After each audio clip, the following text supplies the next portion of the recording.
दोस्तों, स्वागत है आपका पीबी एजुकेशन सिस्टम में। आज मैं फिर आपके लिए लाई हुई हूँ सीटेट से रिलेटेड बहुत ही इम्पोर्टेंट क्वेश्चन जो है, ये बहुत ही इम्पोर्टेंट है। अगर आप इनमें से किसी एक को भी अगर आप देखते हैं, प्रीवियस ईयर के क्वेश्चन से रिलेट करते हैं, तो आपको कम से कम इसमें से 3-4 क्वेश्चन ऐसे मिल जाएंगे जो प्रीवियस ईयर के क्वेश्चंस में आए हुए हैं। चलिए फ़िलहाल ज़्यादा टाइम वेस्ट न करते हुए हम इस वीडियो को, इस क्लास को स्टार्ट करते हैं। फ्रेंड्स, मैं आपको बताना चाहूँगी कि इसके पहले मैंने 40 से 60 ऐसे कुछ क्वेश्चन अगली वीडियो में मैं बना चुकी हूँ। 10-15 ऐसे करके क्वेश्चन मैं बना चुकी हूँ। उनको आप चाहें तो देख सकते हैं और बहुत ही डिटेल में मैंने उन चीज़ों को समझाया है, आप उनको समझ सकते हैं। और एक बार आप अपनी इन क्वेश्चन से अपनी तैयारी भी देख सकते हैं कि आप आपने कितनी तैयारी करी हुई है और आपका कितना क्वेश्चन तैयार है। चलिए फ़िलहाल देखते हैं। तो क्वेश्चन है, विशिष्ट बालक का संबंध है जो प्रतिभाशाली बच्चे होते हैं, जो सीखने में सक्षम होते हैं, उनकी जो है किन चीज़ों से संबंध है। जो ऑप्शन दिया है उसमें से, तो पहला है आपका बुद्धि स्तर, दूसरा है आर्थिक स्तर, तीसरा है निष्पत्ति स्तर और चौथा है आपका सामाजिक स्तर। तो अगर आप देखेंगे तो आर्थिक स्थिति को छोड़कर ये तीनों जो है आपके ऑप्शन, वो कहीं न कहीं प्रतिभाशाली बालक से संबंध रखते हैं। लेकिन सीटेट में आपको फ्रेंड्स, सीटेट में आपको सबसे अच्छा और सबसे बढ़िया जो ऑप्शन है उसको चूज़ करना है। अगर आप इसको ध्यान से देखेंगे तो आपको पता लगेगा कि जब विशिष्ट बालक की बात करते हैं, तो अगर हम अपनी भाषा में समझें तो आप इस क्वेश्चन को इस तरह से कह सकते हैं कि जो आप मंदबुद्धि बालक में और विशिष्ट बालक को किस प्रकार से पहचान करते हैं कि ये मंदबुद्धि का बालक है और ये विशिष्ट बुद्धि का बालक है, प्रतिभाशाली बालक है, और एक जो बच्चा है वो धीरे धीरे सीखता है। क्या रीज़न है इसका संबंध क्या है? तो बुद्धि स्तर से। इसका ऑप्शन हो जाएगा आपका बुद्धि स्तर। ये जो है ऑप्शन 1 जो है, ये आपका सबसे सही और सटीक आंसर हो जाएगा, जो है आपका 1। क्योंकि बुद्धि स्तर से ही, IQ लेवल से ही हम चेक करते हैं कि बच्चा जो है वो प्रतिभाशाली है या धीरे धीरे सीखने वाला है बच्चा। इस बच्चे को ज़्यादा समय लगता है सीखने में या बच्चा जल्दी सीख लेता है, वो उसकी बुद्धि स्तर के हिसाब से ही जाना जा सकता है। और सामाजिक स्तर तो सारे बच्चों में होता है, चाहे वो मंदबुद्धि का बालक हो या विशिष्ट बुद्धि का बालक हो, उस बच्चे में सामाजिकता कहीं न कहीं मौलिकता जरूर पाई जाती है। चलिए फ़िलहाल आगे के क्वेश्चन को हम देखते हैं। आई होप आपको ग्रामर क्वेश्चन जो है वो क्लियर हुआ होगा। चलिए देखते हैं, मारिया मोंटेसरी में किस प्रकार की अक्षमता से ग्रस्त बच्चों के लिए शिक्षण कला का विकास किया है। फ्रेंड्स, मैं बता दूं, इस क्वेश्चन का आंसर मैंने ऑलरेडी जो इसके पहले 2-3 वीडियो मैंने अपलोड करी हुई है क्वेश्चन से रिलेटेड, सीटेट के लिए क्वेश्चन से रिलेटेड, जो CDP से ही बिलोंग है, तो उनमें मैंने बस समझाते हुए ही, एक्सप्लेनेशन करते हुए इन क्वेश्चन का आंसर दे दिया है कि मारिया मोंटेसरी जी किस प्रकार के बच्चों के लिए जो है, किस प्रकार के बच्चों के लिए ये मोंटेसरी पद्धति लाई हुई थी।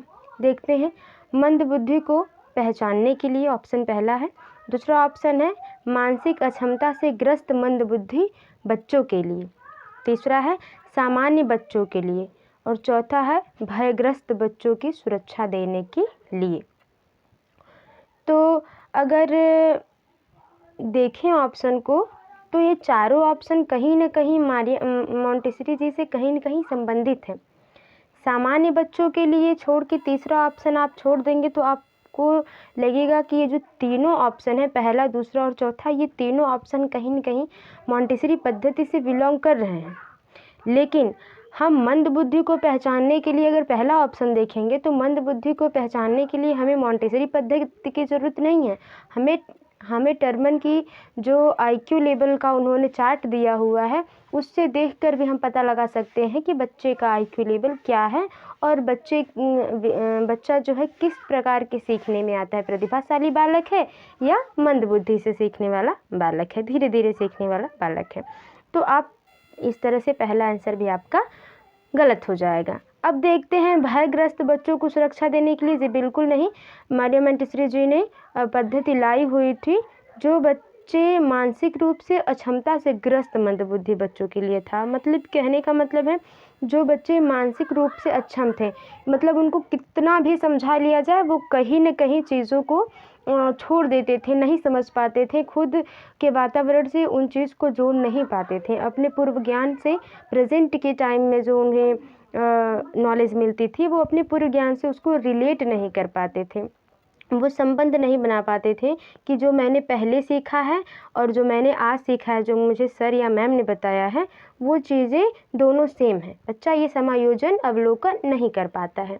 उनके लिए मारिया मोंटेसरी जी ने अपनी पद्धति लाई हुई थी, जिसे मोंटेसरी पद्धति भी कहते हैं। आप लोगों ने सीटेट की तैयारी अगर चाहे आप नए सिरे से भी अगर तैयारी कर रहे होंगे, आप अभी नए होंगे सीटेट का एग्ज़ाम देने के लिए, तब भी आप अगर किसी भी बुक को, किसी भी नोट को एक बार पढ़े होंगे तो आपको लगा होगा कि मारिया मोंटेसरी जी की जो पद्धति है वो बहुत ही इफ़ेक्टिव पद्धति रही है।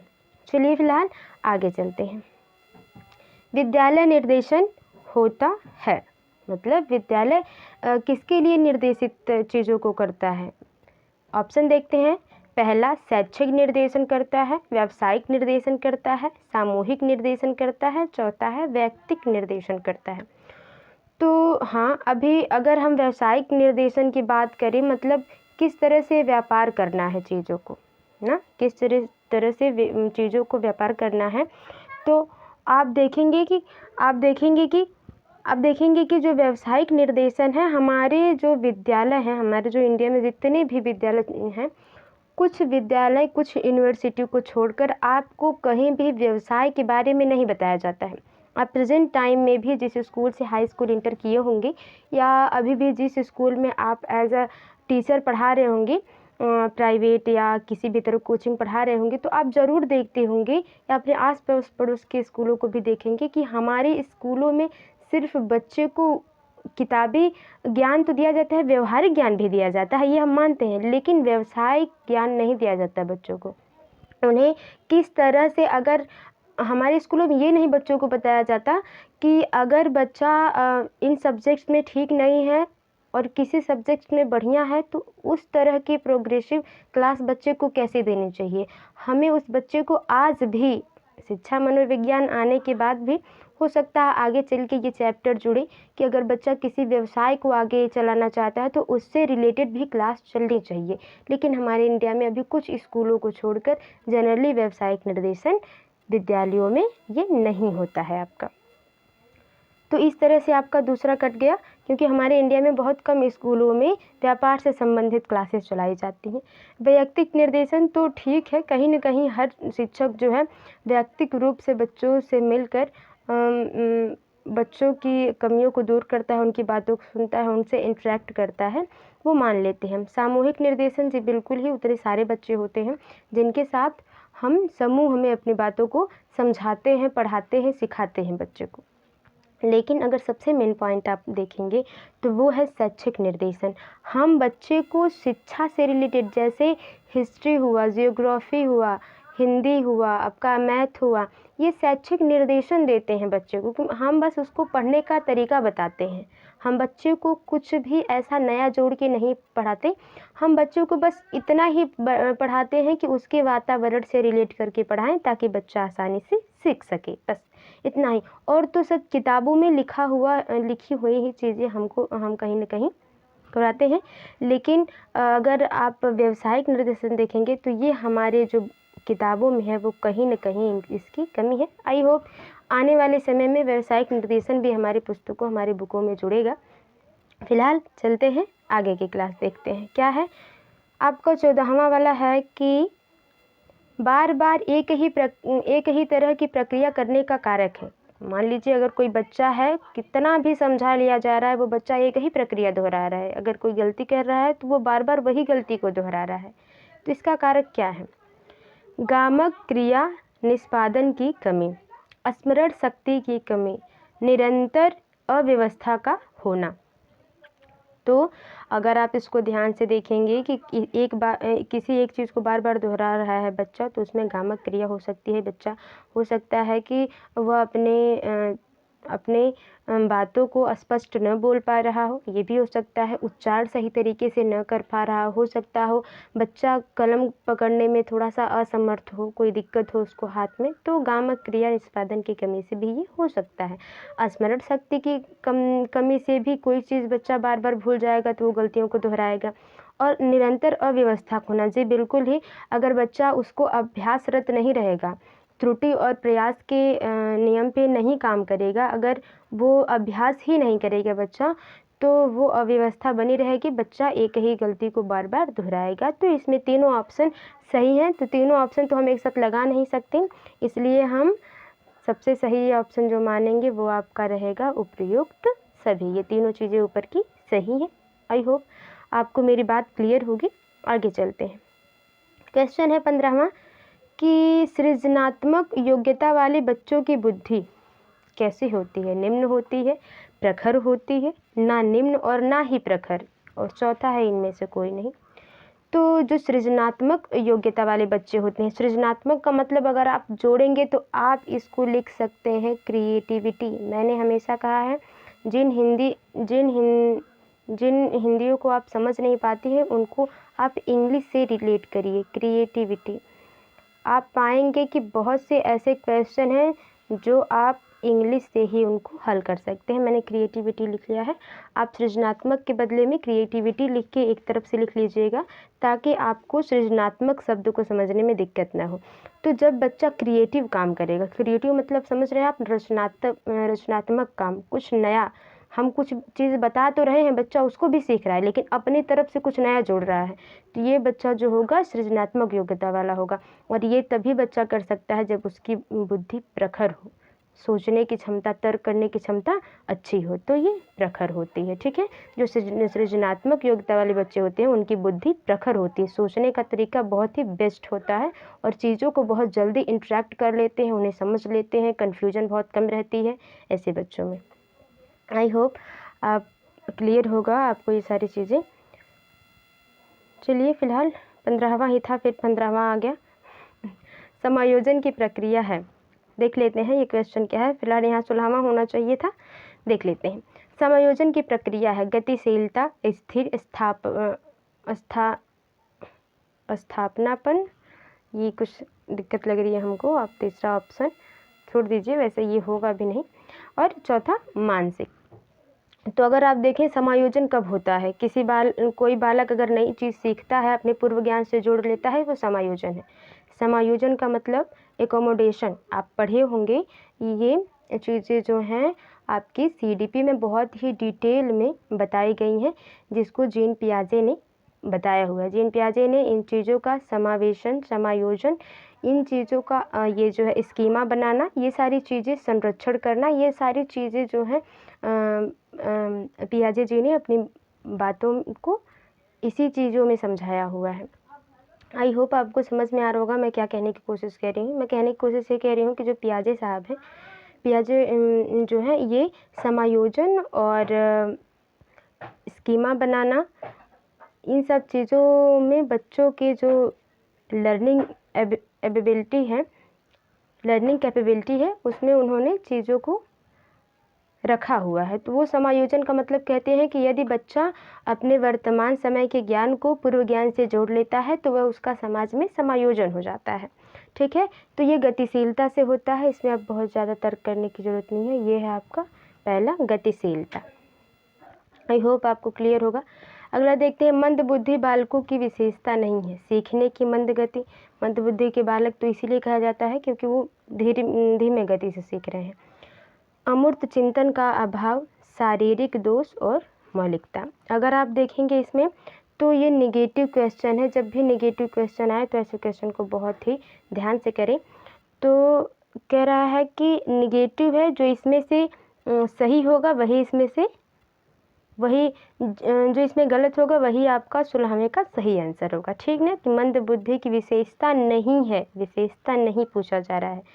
तो सीखने की मंद गति है, जब बच्चा धीरे गति से सीख रहा है इसीलिए तो उसे मंद बुद्धि बालक कहते हैं।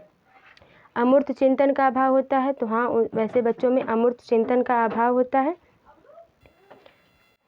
वो बच्चे जो उन्हें अदृश्य चीज़ें हैं जैसे कि गुरुत्वाकर्षण बल हुआ, वो उन्हें अगर बताया जाएगा तो वो समझ नहीं पाएंगे, क्योंकि वो चीज़ें दिखाई नहीं दे रही हैं। तो जो चीज़ें अमूर्त हैं, जो दिखाई नहीं दे रही हैं, उन्हें ही अमूर्त चीज़ें कहते हैं। मतलब कि एक तरह से आप कह दीजिए कल्पना करना। ये बच्चों में कल्पना करने की शक्ति बहुत ही कम होती है, या आप ना के बराबर समझ लीजिए। शारीरिक दोष होता है कभी कभी, हाँ जिन बच्चों में शारीरिक कोई दोष होता है वो भी धीमी गति से सीखते हैं, तो वो मंदबुद्धि बालक हैं। लेकिन उन बच्चों में मौलिकता नहीं होती है, वो समाज को समझने के योग्य नहीं होते हैं। एक प्रतिभाशाली बच्चा जितना जल्दी सीख लेगा समाज में ढलना, समावेशन करना, स्कीमा बनाना, उतना जल्दी एक मंदबुद्धि का बालक नहीं सीख पाएगा। कहने का मतलब है कि जितना जल्दी प्रतिभाशाली बालक समाज में ढल जाएगा, उतना जल्दी मंदबुद्धि का बालक नहीं ढल पाएगा। इसलिए उस बच्चे में मौलिकता की कमी होती है। तो आई होप चीज़ें क्लियर होंगी। 16वें का आंसर आपका हो जाएगा चौथा ऑप्शन। चलिए आगे देखते हैं आपका अगला क्वेश्चन क्या है, देखते हैं। मौखिक रूप से सीखने की अक्षमता है, मौखिक रूप से सीखने की अक्षमता है, तो ऑप्शन इसमें से कोई भी ऑप्शन सही नहीं है फ्रेंड्स। मैं आपको बता दूं, ये चारों गलत है कि किस तरह से टाइपिंग में दिक्कत हुई है कोई। चलिए इसका मैं बता देती हूँ। आपका जो आंसर हो जाएगा वो हो जाएगा अफेज्या। अफेज्या जो है वो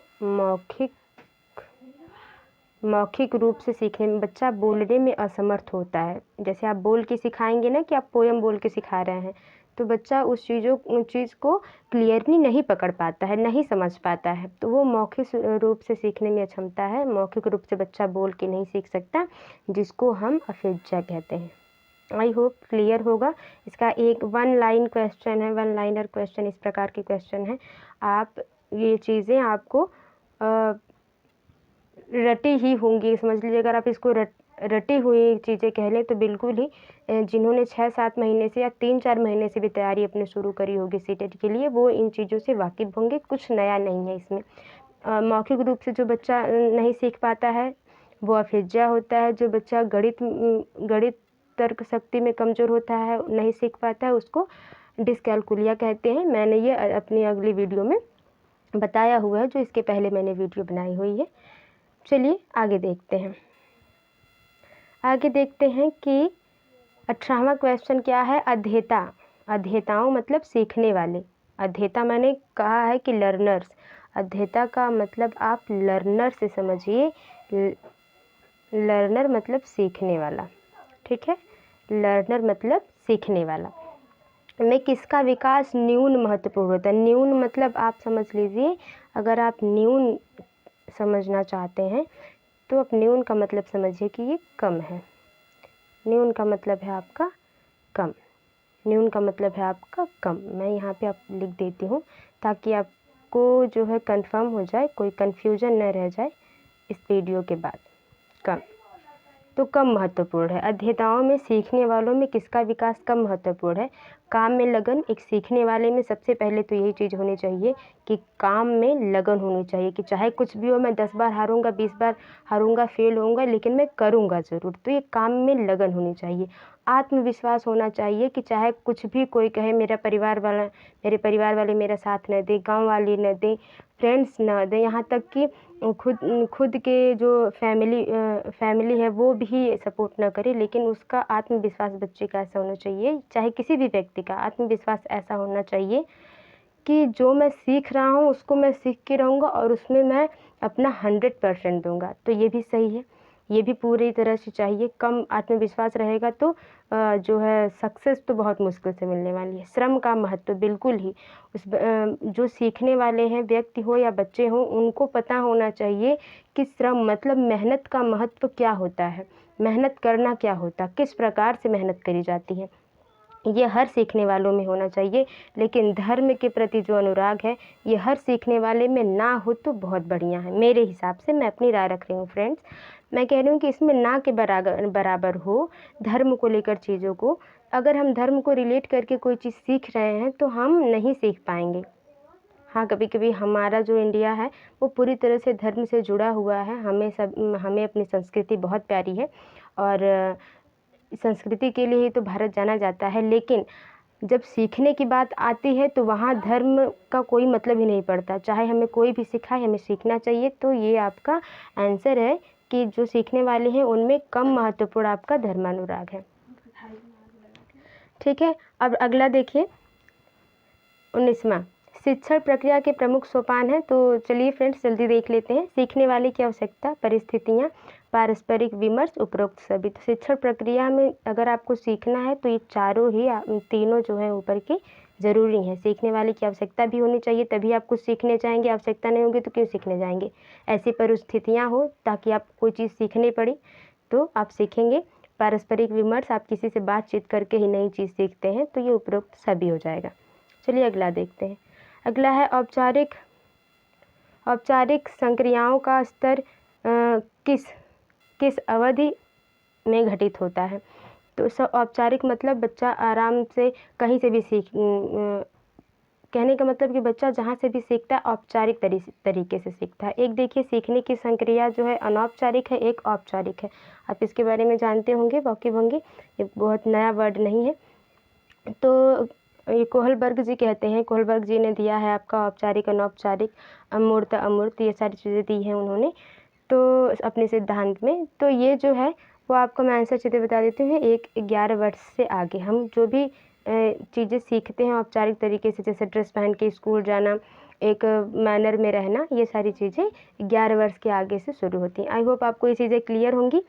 अब चलिए, ये वीडियो आपको कैसी लगी ज़रूर बताइएगा कमेंट में करके, और थोड़ी सी भी ये वीडियो हेल्पफुल लगी है तो इस वीडियो को शेयर, कमेंट एंड लाइक ज़रूर करें। और अगली वीडियो की नोटिफिकेशन पाने के लिए वीडियो को या चैनल को सब्सक्राइब ज़रूर कर लीजिएगा।